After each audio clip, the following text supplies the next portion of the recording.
Yeah.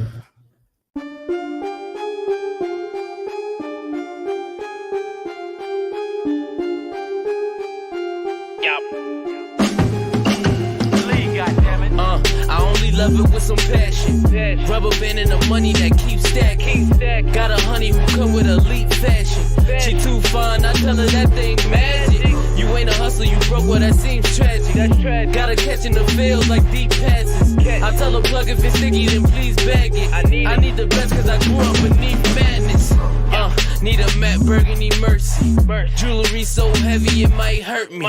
Smoking extra kill, that extra seal. Whoa, Buffalo money need extra bills till I'm eating so much I got a breakfast. Yo, what is up? What the hell is up? It's the Chop Up, and it's Stirls for the girls, and my dog, All Bro Poe. We in this thing. We are in this thing. Hey, What's up? just another victory week. You know what I'm saying? Just another one. What you smoking? A Dolphins pack right now? There y'all. It's the Fins pack. You smoking that Fins pack? Fishy pack. Yeah, we're gonna talk about that.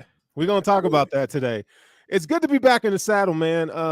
Last week I had a little company golf tournament doing that, so that was fun. I had a little bit too much to drink, and so the squad came through for me, so I appreciate it. And the week before that, I was traveling from Buffalo. I feel like a lot has happened. I ain't seen you in a minute, man. How you doing? I'm good, man. It's been a great couple of weeks, although like up and down. Jordan didn't get to play this week, so it was kind of like the vibe is not the same when Jordan's not playing for me. So makes sense. It's cool. Yeah. Well, this show is brought to you by the Jordan Poyer Foundation. You already know what it is. That is the sponsor of the Chop Up this season. Shout out to Jordan Poyer, man. I hope, and you would know, but I hope he gets healthy because we got to see him on the field in London. That'd be nice. I know you probably can't say whether or not he's going to play, but it will be nice. But shout out to what you and your family do on and off the field, man. And thank you for sponsoring the show. So if you guys don't know, this is your first time to the show, make sure you give Buffalo Rumblings a follow. Like, follow, and subscribe to the Chop Up and everything that we got going on here at Buffalo Rumblings. It costs nothing to like, follow, and subscribe. That's true. It's free. It's free. So do it. All right. So let's get into this thing, man. Shoot. I don't even know where to start with you because it's been so long. I think we probably said one or two words in the chat or whatever. We've both been doing our own thing. I can start with something if you want. Go ahead. I can start with something, and I'd love to get your recap afterwards. Okay. I tweeted this, and I think that we both. I don't want to say an apology because I wasn't as harsh, but I feel like the majority of Bills fans owe a salute to Terrell Bernard, to Spencer Brown, and to the defense as a whole. I feel like we were fairly hard on Spencer Brown and Terrell Bernard, and fairly so. They did not play that well in the preseason, or Terrell Bernard didn't play, and we had questions about the middle linebacker position, and Spencer Brown didn't play that well in the preseason. But they have been playing extremely well, those two in particular. And I feel like I owe that shout out because if I'm willing to yell out the problems with it, I need to yell out their successes too. So shout out to those two in particular and the defense as a whole, because we didn't really talk about the defense much in the offseason. We talked about the offense in general. So your perspective on those two positions and how you feel about it, and if you're a go on Terrell Bernard and Spencer Brown, or if you're you know what I mean? Nah, you know what? I agree, man. I agree because, I was hard on Terrell Bernard. I was hard on Spencer Brown. And if the shoe fits, you got to wear it. But, it's cool, though, because, I can be wrong. And I was wrong. It's really easy to get caught up in what a player has done in the past and what they haven't done thus far, both being young players. I give Terrell Bernard more benefit of the doubt than I do Spencer Brown, but he's looked really good. Spencer Brown has played really well. Offensive line is not perfect. You're gonna make mistakes. but he's played extremely well so far, right? Terrell Bernard, who would have saw that coming? Who would have saw that coming? Like, what a revelation that is. I mean, I made a tweet a week ago, or no, on Sunday, I said the Bills might have two of the best playmaking linebackers in the league, in Milano and Bernard, and that's not being a homer. Like, that is real talk right there. Them boys are balling. It argues the question: is this the new version of a linebacker group that you're going to start getting? Is it going to be two will linebackers, like not will, like two outside linebackers that can move and doing away with? Because I had this conversation. If you're going to take away from the running back position and say, okay, well, we don't want to pay running backs anymore to be that premier back unless you're a receiving running back and a running back. You know what I mean? Yeah. So if that's the case, is linebackers going to do away with the big downhill bully linebacker and start bringing in like the Milanos and the Terrell Bernards and playing a 226 linebacker that can move sideline to sideline?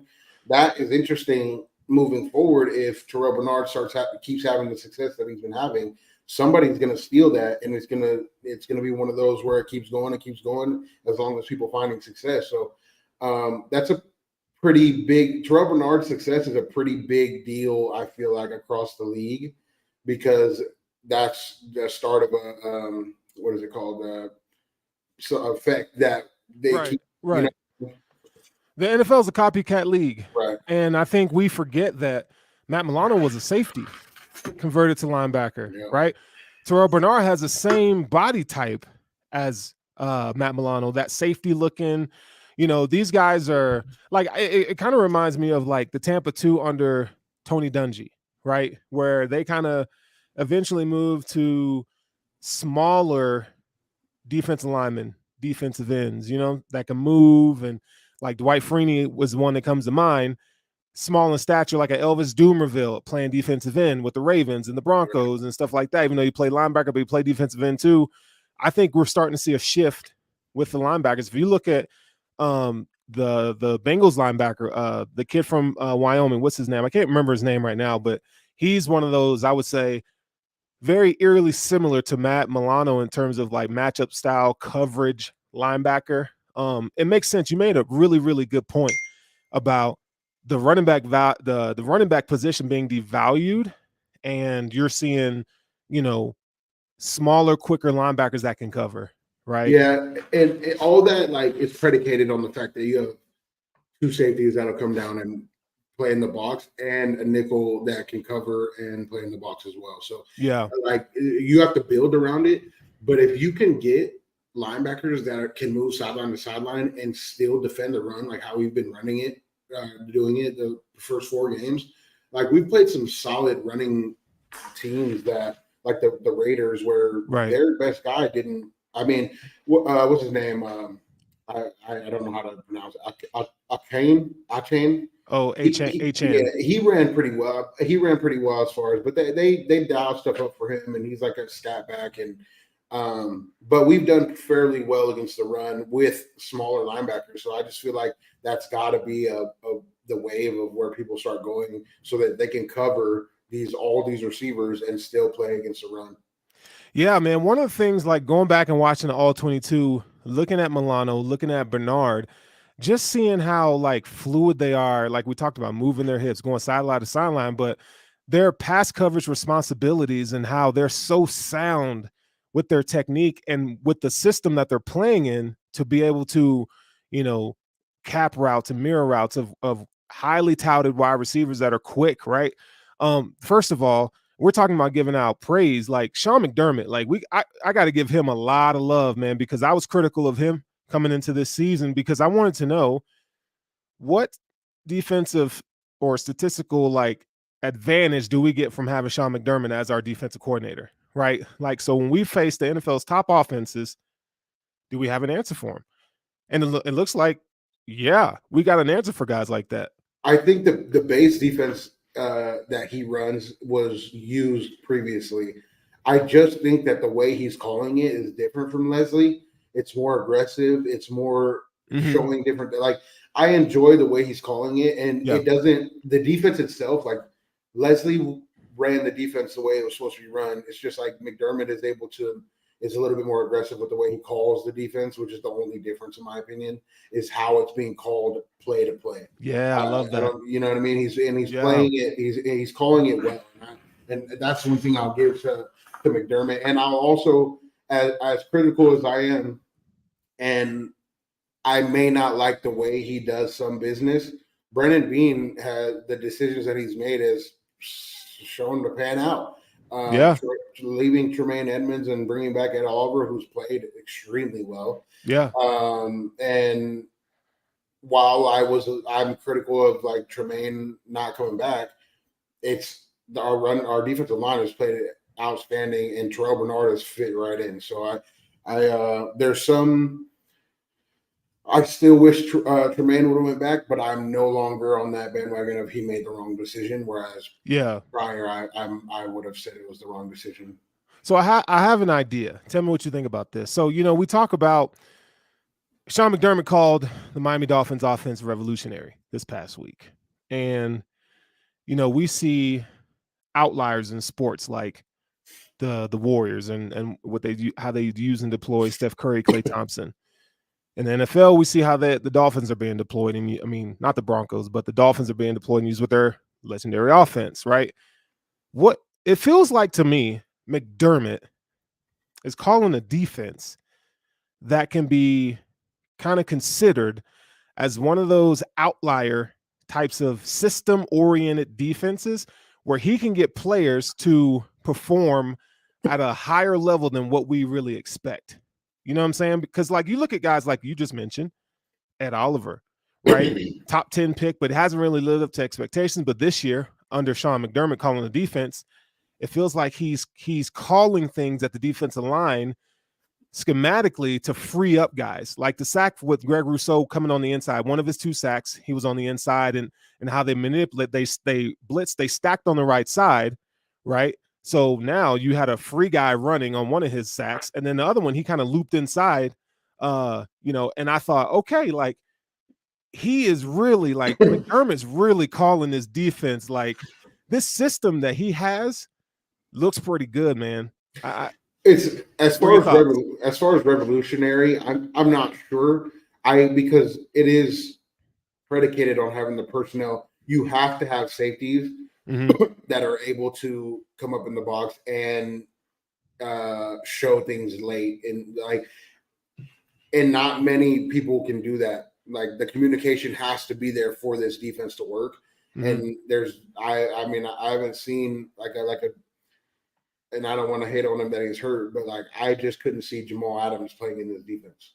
No, you know what I mean? Like it's just like, and he could be a good safety, and I've hated on him in the past. He could be a good safety in a certain defense that fits him, and I just don't think that if you could have any safeties and come in and play the same defense maybe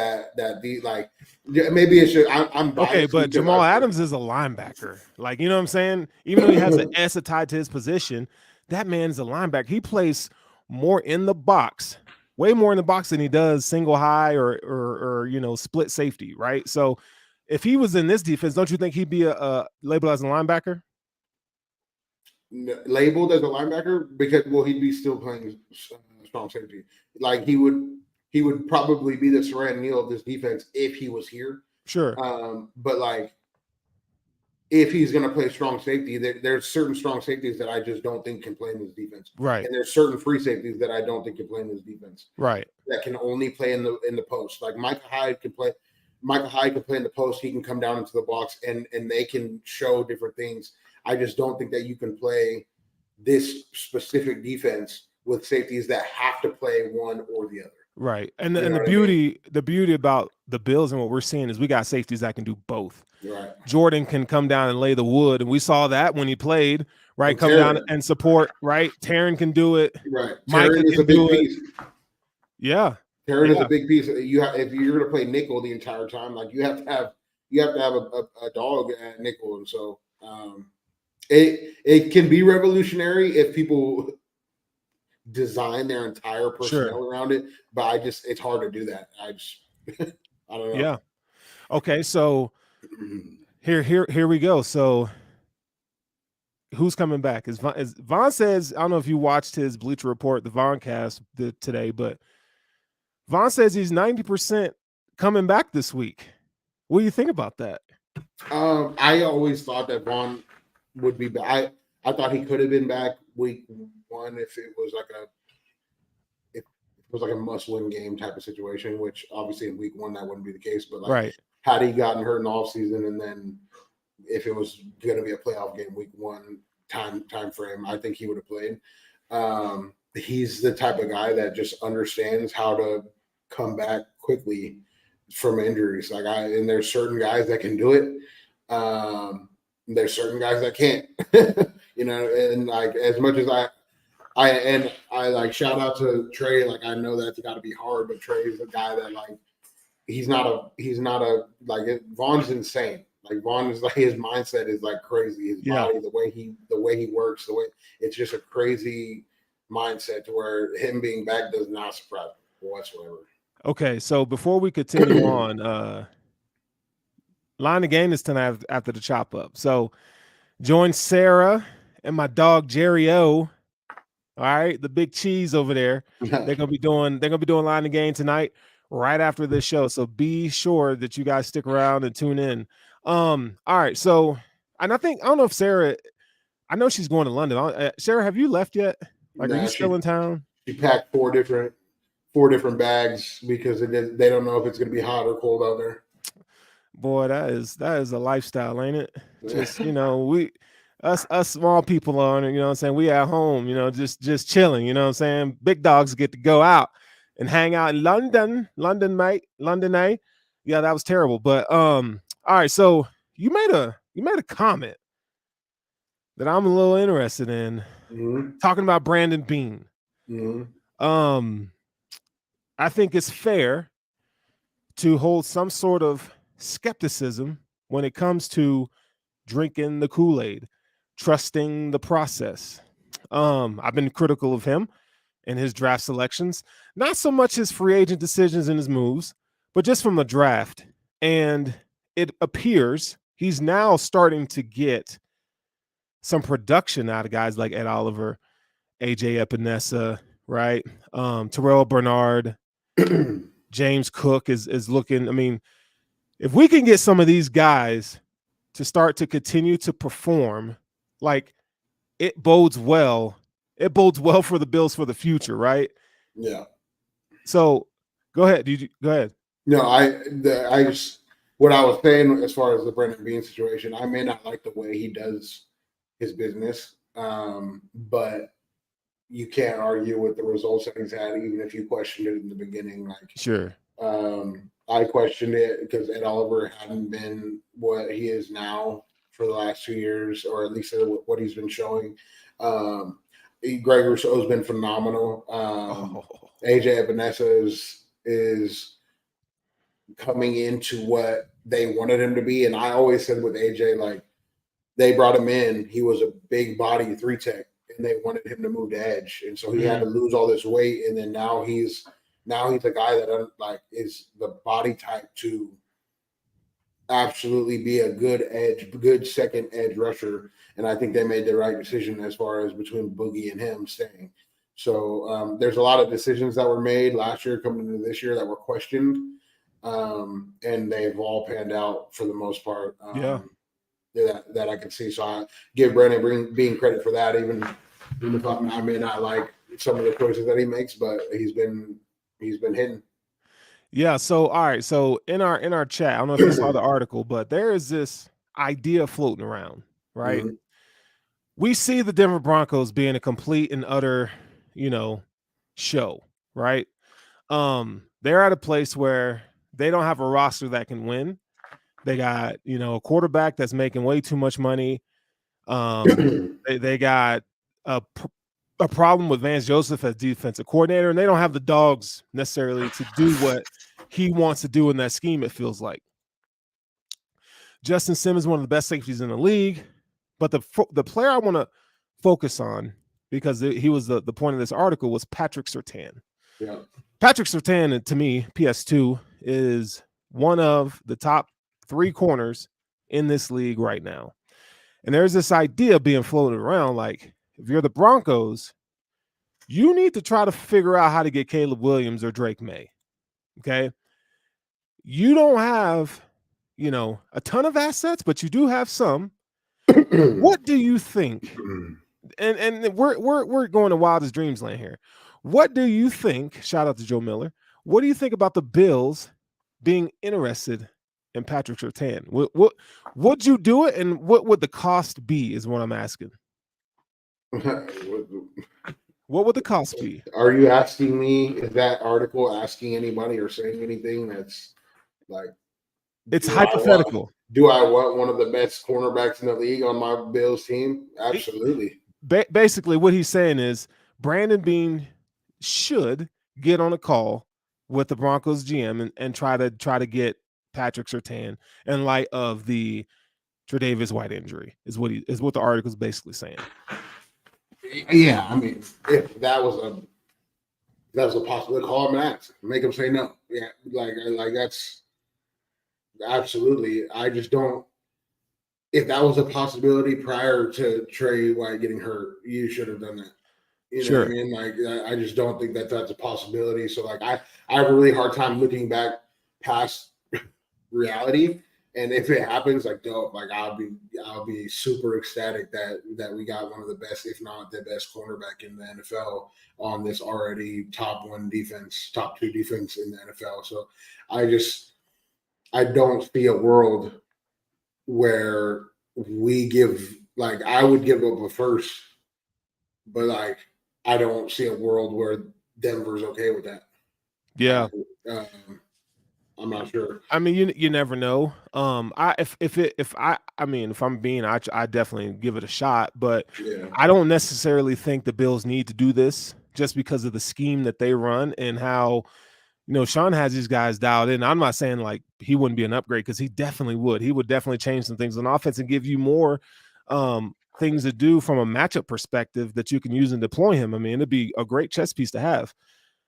He's got 2 or 3 years left on his deal currently. So I just don't think that it's likely, but boy, him in this defense, golly, it would be nasty. But McDermott's calling card is the defensive backs, right?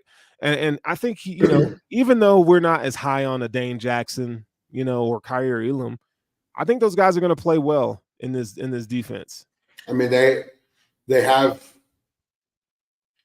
Christian Benford has played, if not one of the best number 2 cornerbacks right now in the NFL. Like, he's played at that level for 4 straight games. I think his passer rating when targeted was like one of the bottom 5 as far as quarterbacks, or bottom 10 maybe as far as I guess that would be incorrect. The top 10 as far as quarterbacks in the NFL. And Dane Jackson is somebody that they were extremely happy with going. So I just don't. I don't think I see an upgrade from a cornerback 1 perspective. I do see them picking up maybe a guy like Greedy Williams and having him on the practice squad and vying Kyrie Elam for that 3rd quarterback spot. I could see that happening. But I don't see any significant upgrade at corner. Yeah, I mean, it's not like, teams are just dangling starting caliber cornerbacks on the market and say, come get them, right? It's really hard to find those. Right. Like, if it was that easy, I'd call Seattle right now and give me Witherspoon right now. I'll call the Jets. Let me get sauce. Give me sauce. Yeah, for real. By the way, wasn't that a BS call on him? Come on. I think that it was BS that it was called so late, because it looked like he was waiting to see if it was completed. Yeah. Pass. I do think that it was holding. Oh, man, that was holding. Like, it's like soft, but he did hold. But it was just like, dude, don't wait to see. It's like going in for a layup and then the ref waiting to see if you make it to call a foul. Like, that's whack. That should not be. That should not be. You know what I mean? Like, that flag should have been out 5 seconds ago or not at all. Right. Yeah, man, that whole game in and of itself, I mean, I knew the Chiefs were going to win. I mean, I just knew it, right? I didn't have much confidence in Zach Wilson pulling that out. But then, man, it's like it's third and 20, and you can't stop Mahomes on a scramble. And because, you got a left tackle holding like crazy, like dude couldn't even move like that to me, man. And the ref was looking right at him. I mean, that's what he does, right? Everybody's so worried about sticking to the receivers. That's the threat that Mahomes has as far as being able to make any throw for super long time.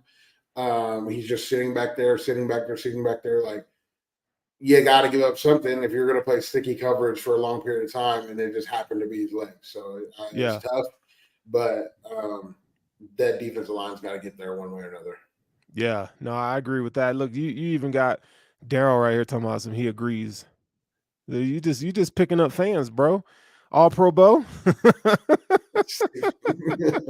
That's his name, y'all. All right, so moving on. So let's talk about this this Dolphins game real quick while we got time, because man, like I was nervous going into this one. I ain't gonna cap.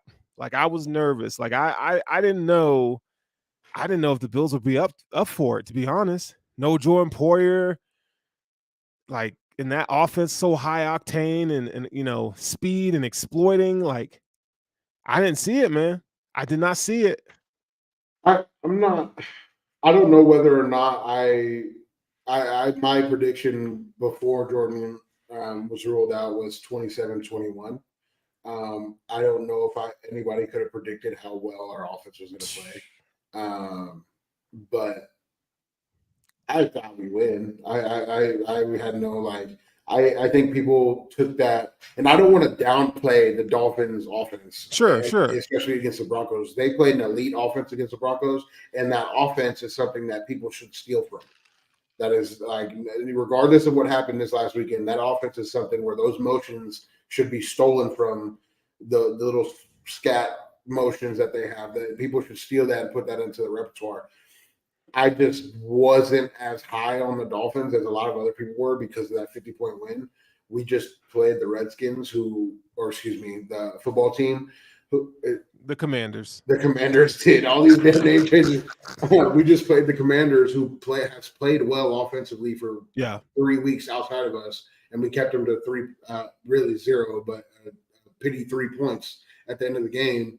And people were looking at it like, oh, it's just the Commanders. They've been putting up 30 pieces on teams for the last 3 weeks for 2 weeks before that, and then last week. I knew how good our defense was. Our defense gave up 17 points to the Jets, or I can't remember what it was before overtime, and we had 4 turnovers in that game. Right. I know how elite our defense is, and it's going to get even better when Vaughn and Jordan are playing. But that's just how good our defense was, and people have been downplaying our defense the entire time. That's why people were so nervous about this game. I wasn't that nervous.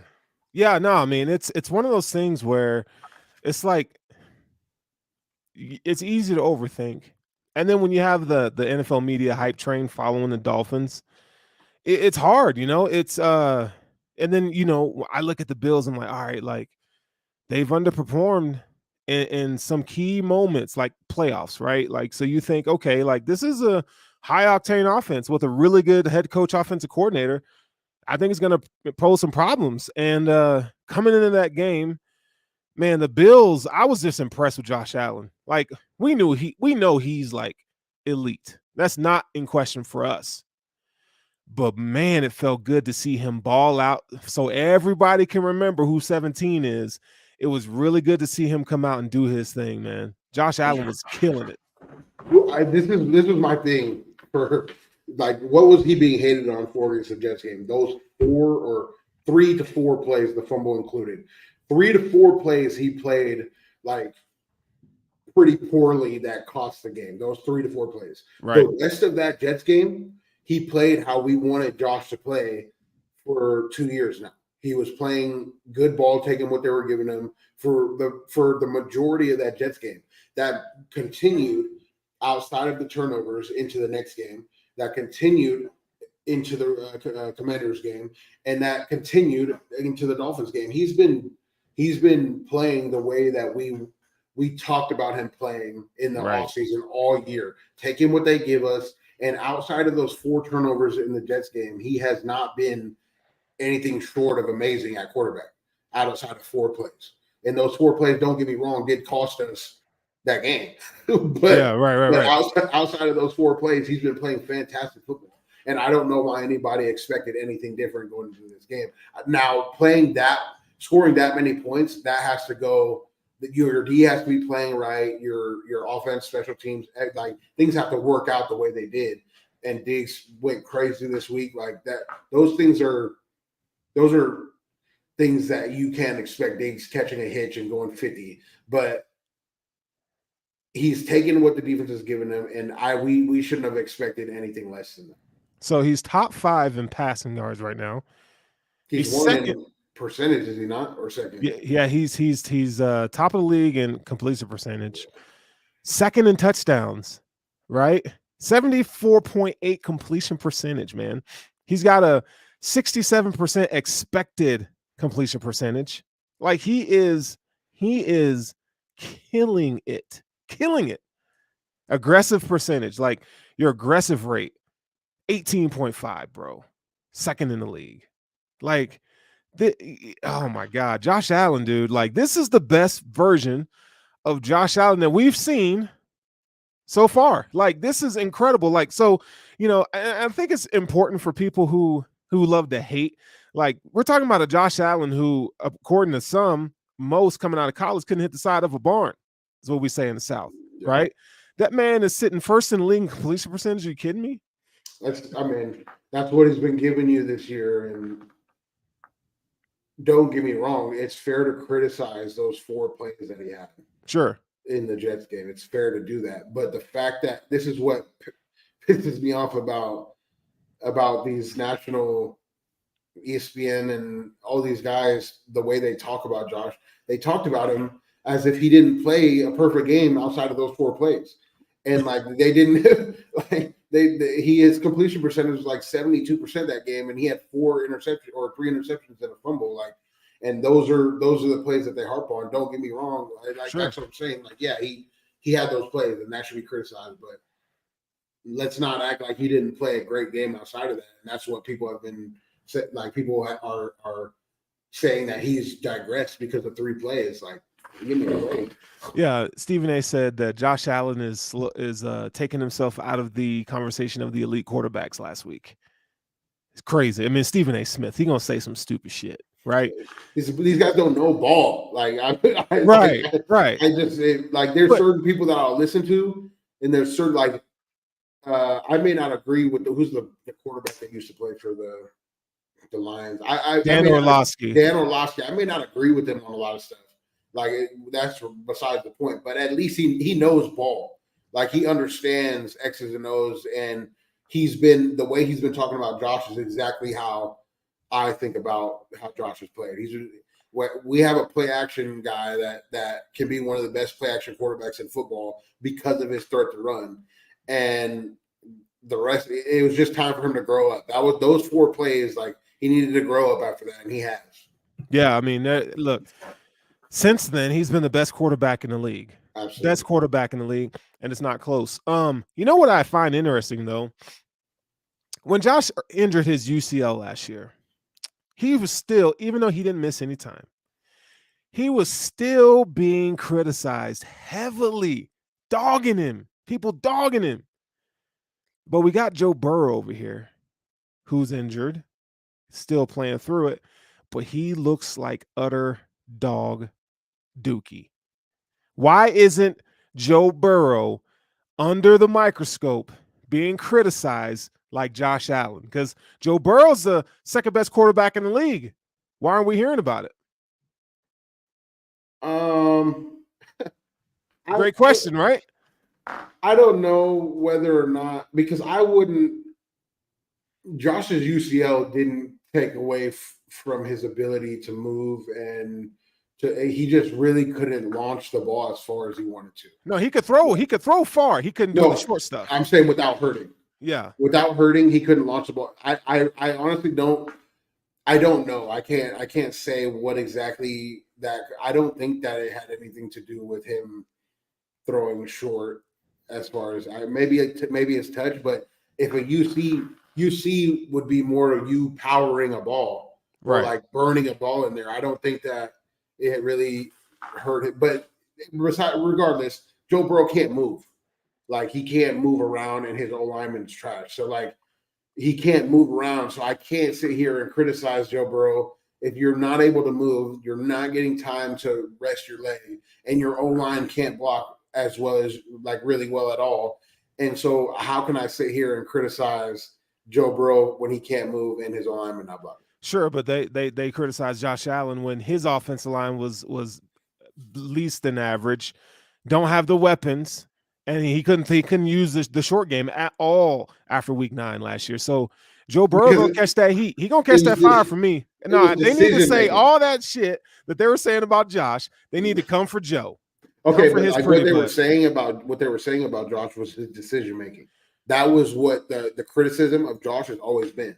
Joe is still not making. But they were talking about how Josh's accuracy during that whole injury thing. They were talking about that too. That has to do with decision making. He was throwing the ball to bad. He was throwing the ball up to bad positions, not going through his reads, and not like that's all decision making. That has nothing to do with his injury or being his ability to fire a ball in there. Like nobody was ever criticizing his arm, but like Joe Burrow is still not making bad decisions. He's just getting sacked a bunch, rushed out, throwing the ball away a lot. Like I just don't get me wrong. I think Josh has been better than Joe. I don't have that argument whatsoever. I just don't think it's fair to criticize. Oh, he gonna get that smoke when he can't move. He gonna get that smoke from me. He literally can't move. I don't care. you suit up. You suiting up. Hey, you better sit your butt down if you can't give it all. They're not letting. I feel like they're not letting. I don't know. I don't know what it is. But right now, I don't care to know. I just want to have a narrative right now. Their coach, if anything, needs to be criticized. Their coach needs to say, Joe, you're not playing the next 2 weeks. Right. Why would you jeopardize your season right now? Get that man healthy and then throw him out there. Why do all this right now? Why keep playing him? That's the criticism that I have with. And if Josh couldn't throw the ball the way that he wanted to, which I don't think is the case, even though that's what you're bringing up right now, I don't think that injury had anything to do with him throwing the football. But he should have been sat down the same way I'm saying Joe Burrow should be sat down. Look, it's my job to bring out the subtleties, right? Even right, wrong, or indifferent. I got, I gotta make sure you're on your toes, man. I gotta throw it out there regardless, because that's what I do. But I do feel a certain type of way about this Joe Burrow thing. And while we're on quarterbacks, let's talk about Jalen Hurts. Jalen freaking Hurts. Like, I just feel like maybe I'm a big Josh Allen stan. Call me a Josh Allen truther or whatever it may be.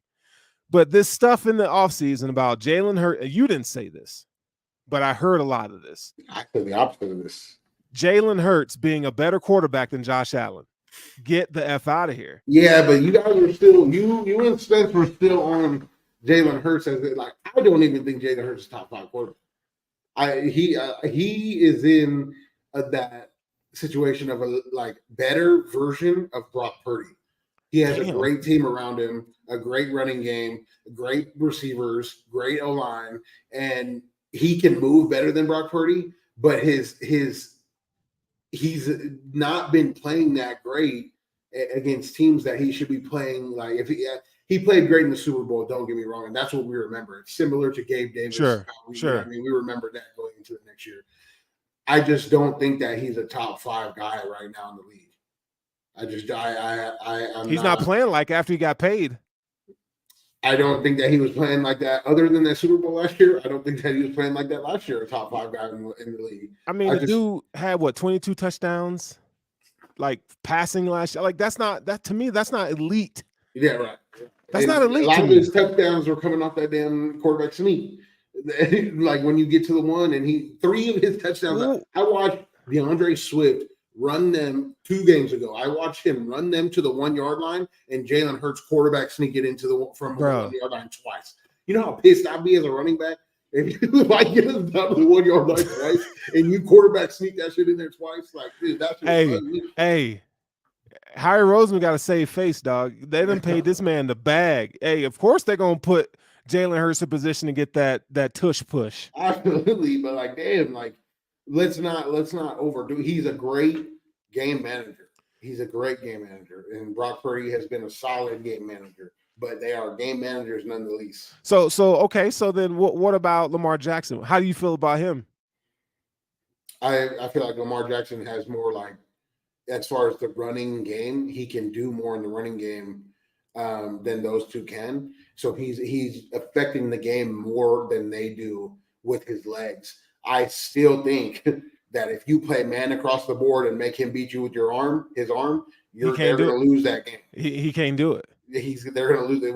We've shown that right every time we've played the Ravens.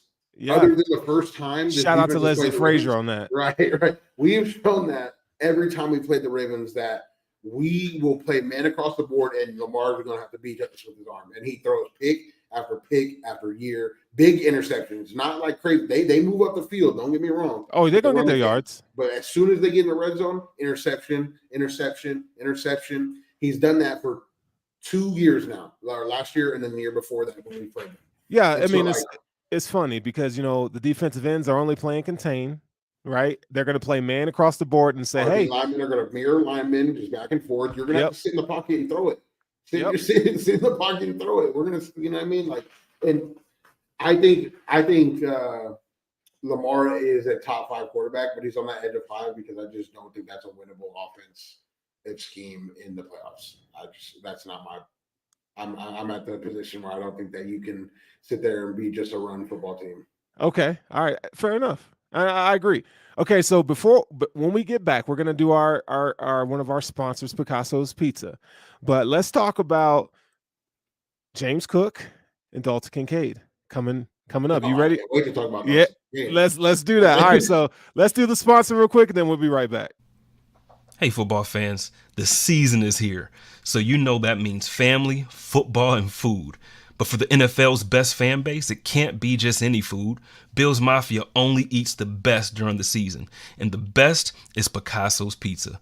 With 4 great locations in Western New York, it's so easy to treat yourself to the most flavorful pizza on game day. Picasso's. We are Buffalo Pizza, shipping local and nationwide. Order online at picassospizza.net.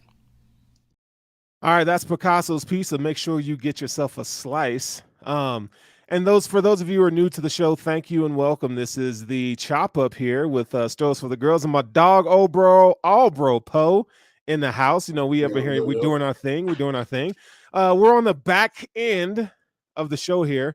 Make sure you like, follow, and subscribe to Buffalo Rumblings Vidcast feed on all your social media and podcast forums. We're there, so we'll be here all season. But let me ask you a question. So one of the things that I've been clinging to this season, I told you, I'm going to remind you of this. Not that you're wrong.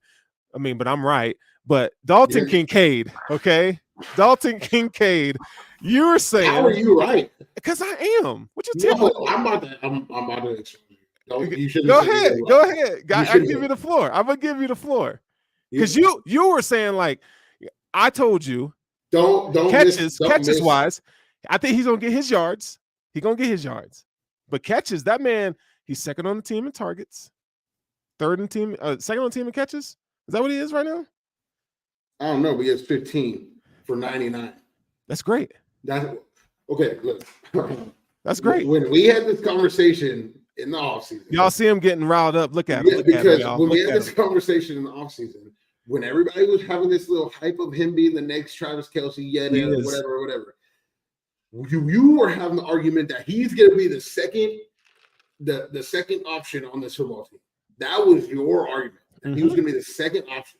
He has 99 football yards in 4 games. He has 99 football yards in 4. I said that he's going to have around 500 yards, which I'm about to be correct. If you go 99, based off his current production, he's gonna that's around where he's going to be. Timothy. He's not going to be the type of guy that gets 150 yards in a game. That's just not the way he's going to do it. He's not a second. He's not going to be a second until he's later on in his career, maybe. You're a naysayer. And I'm telling you, look at the numbers. Just look at the numbers. You know what? You're a naysayer. Second year, Dalton Kincaid is going to be much better. But Dalton Kincaid. Watch.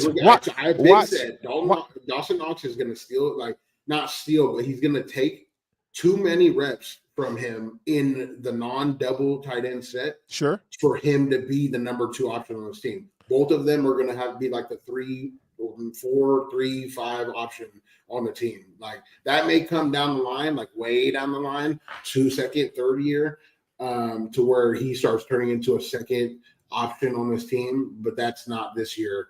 That'll be after Gabe is long gone. It's like Prime says, we coming. Okay. Dalton. Gabe's here.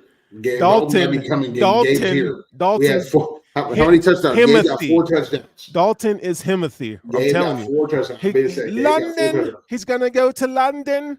And Gabe going to have 150 yards in London. What are you talking about? London, mate. He's going to be eating crumpets. He's going to be killing it. Watch. You're killing that accent, by the way. Like, I know. horrible. It's hilarious. That's horrible. Oh, my God. Dalton Kincaid against the freaking Jaguars this weekend. Gabe's gonna have 70 yards. Give my man 70 yards. 5 catches, 70 yards. No, absolutely. No? Absolutely not. They got really good linebacker core. I don't care. Absolutely. Gabe's gonna go crazy this weekend. For sure. Oh, Gabe, look. Gabe's been playing good. I ain't taking nothing from Gabe. I don't disagree with you about Gabe. No, you can't agree with me about Gabe and then also think that Dalton Kincaid's ever going to be a second option while Gabe. Watch. That's not going to happen. Listen, young buck, it's okay. You're going to be Dolphins also playing really well. So, like, you could argue that Dolphins played better than Dalton this year. They both been playing really well. Like, so I have that's the argument. You cannot have that argument that you're arguing with yourself. I'm stating the facts. No. Okay. You said I was wrong. You said are. I was wrong. I was you not. are. I've actually been 100% correct with Dalton. You're wrong. Like Jerome. You're wrong. Okay, so what about my boy James Cook? James Cook has been a nice revelation. Like, it's cool to speculate and have fun with and have an idea of what we think he's going to produce, but man, he's been really good. Really good. I was correct about that too. Oh, here we go. Look. I was absolutely correct. If we go back to I can go back and look at these.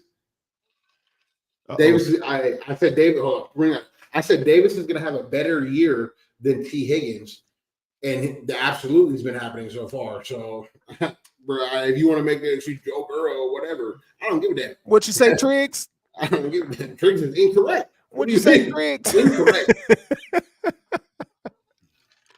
It's wild. It's wild. It's wild out here in these streets, man. 4 touchdowns in 4 games. My man still going to get credit. It's crazy. I mean, when you talk to Gabe, man, like, what does he tell you? He's like, I got you. That's what he tells you. I haven't talked to Gabe. I just know how Gabe is. I know his working mindset. Like, he's going to ball issue. Man, it'd be really nice to see him, like, just take that next step. It would really be nice to see him do that.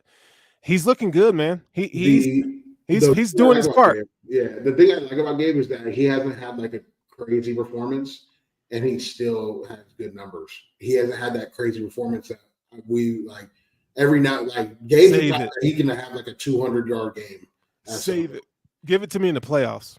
Yeah, I mean, you know what I'm saying? Whatever it is, like, but that's how he is. Like, he's gonna have one of those games where he just goes crazy. Like a few of those games where he just goes for like 200 yards.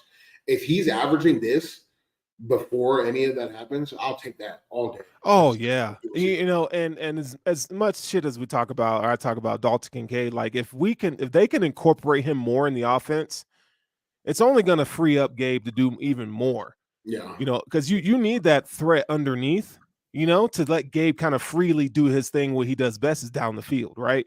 So I think we all need to keep hoping that. I mean, I like what Dorsey's doing, like getting Gabe, that's on these short routes.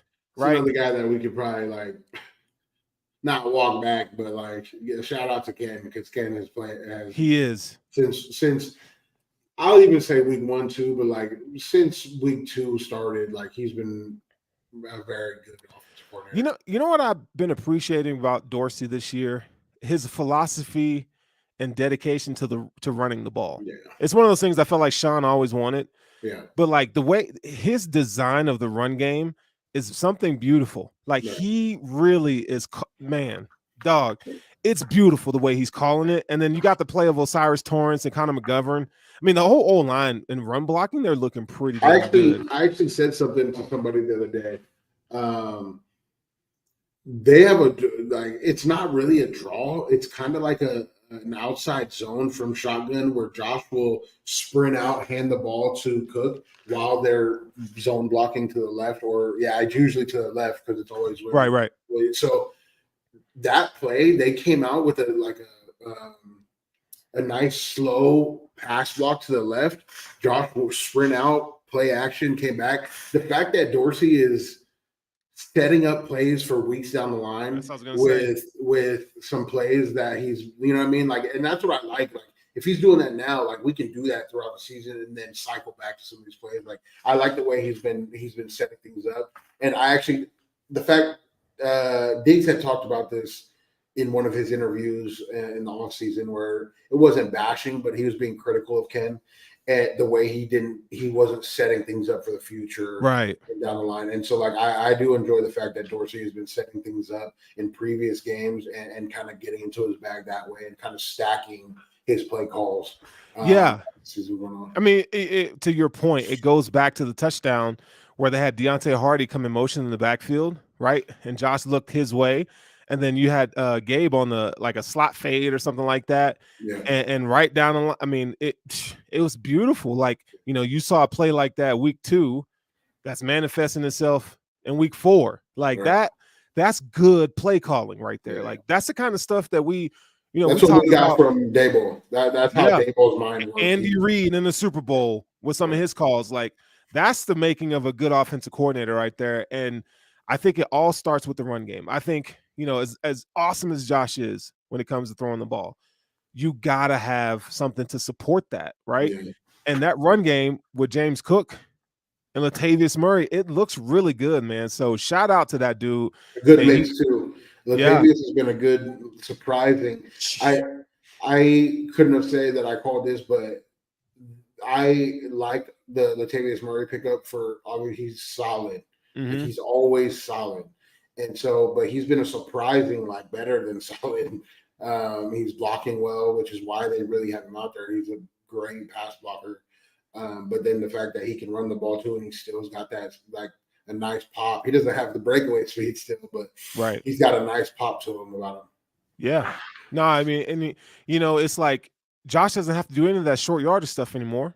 Right. You don't, because he's got guys he got 3 guys that can do it. Right. And I like that they haven't they're not calling it as a necessity anymore for Josh run plays, like calling run plays, but it's out of want.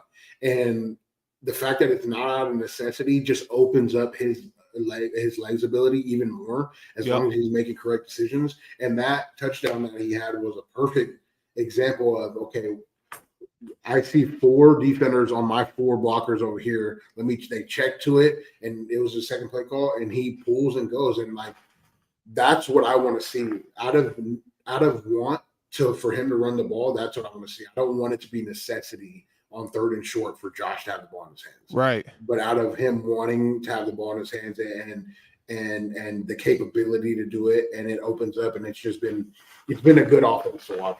Yeah, it's championship caliber football that the Bills have. This is the first time that I can honestly say, I hope and wish the Bills win the Super Bowl every year, but this is the first time that I could say, okay, based off of what we've seen out of 4 weeks, they finally have the balance that they need to contend. The first week last year when they were all healthy, when this entire defense was outside of Tre White. Yeah, it looked great. That offense and defense was something that I could see contend. We have looked like a championship contender without Vaughn. And when Vaughn gets back, it's just going to be better. I feel like Vaughn is somebody you can insert into a championship winning team and just make you a little bit better. I'm excited for when Vaughn comes back. Yeah, I mean, shout out to the offensive line too, man. I think having Connor McGovern, right, and Osiris Torrance at guard, I think that really helps a ton, man. It's a big deal. So, yeah, the Bills are on their way, man. I think they're the best team in the league to me. I think that they are the only ones that's stopping themselves from winning the title. If they stay healthy, The Niners are up there, but I think the Bills are better because Brock Purdy, Josh Allen. I mean, You there's just no had to look at comparison. the quarterback competition. You know what I'm saying? Like when you get to those stakes, I think that's what it comes down to. Who's the better quarterback? Who has a better quarterback is going to win the game? Typically, right? Which quarterback makes the best decisions? And Right. as of right now, Josh has been right there as far as decision making. So it's just whoever's better. Here's what I feel: if the Bills were to face off against the Niners, it won't be the same outcome as the Tua thing, but the Bills right now, the 49ers, their offensive line, interior offensive line, they struggle a little bit there, and I think that if they can, McCaffrey's going to get his $120, right? We're going to let him have that, but I don't care. Give McCaffrey 120 yards from scrimmage. Give it to him. 60. I don't care. He going to get his. But outside of that, Brock Purdy's going to have to make plays. And a lot of starting running backs that we thought were going to go crazy have not gone crazy. Well, even if he doesn't, I'm just being generous right now. Right. You know, because I don't want to shit on the 49ers, but I think the Bills are better. I think they're the best team in the league. They're top two if not. Sure. One. So like it's as far as where they played, I don't think they could be argued that they're in. It can't be argued that they're not a top three. They're definitely top three. But yeah, I can't wait till the Bills play the Cowboys and the Eagles. That I cannot wait for that. Oh yeah, I'm excited for that. Oh, I cannot wait for that. I'm excited for just this next week because the vibe for me is going to be a lot better than it was last week. I'm sure it is. So let me ask you a question before we get out of here. What's your prediction for Sunday, and where are you watching the game? I actually posted on Twitter. I'm not sure. It's going to be at 9:30, so I just don't know what's going to be open. Actually, a lot of people have reached out to see if I want to come to their whatever they're. So I don't know where I'm going to watch it yet. But my prediction for this game is going to be Bills 40, Jags 17. Ooh, I like that. I think Josh remembered that game that they had against the Jags a couple of years ago where he did not play good at it. It was similar to the Jets game where like it was just bad decision after bad decision after we lost 9-6. And so and that was one of the years where our offense was supposed to be humming towards the end, or they were humming towards the end of the year. So we got a super chat here. Yeah. Let's do it. So John DeFazio, thank you for supporting us to the show. He says, why are we different now? Depth on O-line and D-line, impactful linebacker play, deep secondary, consistent run game. That's not Josh play action. Josh never really had a play action game. More aggressive defense that leads to turnover. So why are we different now than we have been in the past? I think he was stating that. That's why we're different now. Now, I agree. I do think that the fact that our D-line has played as well as they has been the difference between this year and other years on defense. If I'm just looking at the defensive side of the ball, our D-line being consistently really good to pair with the DBs that we already knew. Like our defensive backs has been solid for 4, 5, 6 years now. And we've been drafting D linemen and going and picking up D linemen to turn that corner on the defense, and they finally have it. And then on the offensive line, I agree. The depth on the offensive line as well they've been playing is the difference, along with Josh's decision. Yeah, I got to go with the trenches. I think games are won in the trenches, man, and they've had a significant boost in play on both sides of the ball. Like, we talked about, Osiris Torrance and Connor McGovern, but hey, our other three guys are looking pretty good too. Deion Dawkins, right? Mitch Morse and Spencer This is Brown. what we've been waiting for. Yeah. Right. We had this skills guys for 2-3 years now. We've been waiting for an O-line and D-line groups that were going to dominate, and now they have that. So that's why, yes, we are a championship team. Yeah. Now. Greg Rousseau's taking a step. Leonard Floyd's looking great. Vaughn's coming back. Ed Oliver is looking like a top 10 defensive tackle in this league. Like, this is the reason Daquan Jones is hidden. Oh, man, my bad. I forgot about Daquan. Daquan's dope. One of the best noses in the game. Right? Yeah. So thank you for the super chat. If I had to pick a score, I would say 35-13 Bills. So that's going to be the score. But hey, it's always fun chopping it up with you. It's always great. talking ball, giving you shit is just what I live to do. I just love being right week after week. Sure. Being correct. Every week I come on here and Sterling and Spence is just incorrect. I love being right. The beating will ensue. Well, if you guys haven't done so already, make sure you like, follow, subscribe. Go ahead and watch Line the Game right after us. This is the Chop Up, and we out of here. I need it up front. Can't tell me, cause I do what I want. Self-made everything, you know we gon' stun. You know that we eat and it's looking like lunch. So I tell them that I need it up front. Can't tell me, cause I do what I want. Self-made everything, you know we gon' stun. You know that we eat and it's looking like lunch.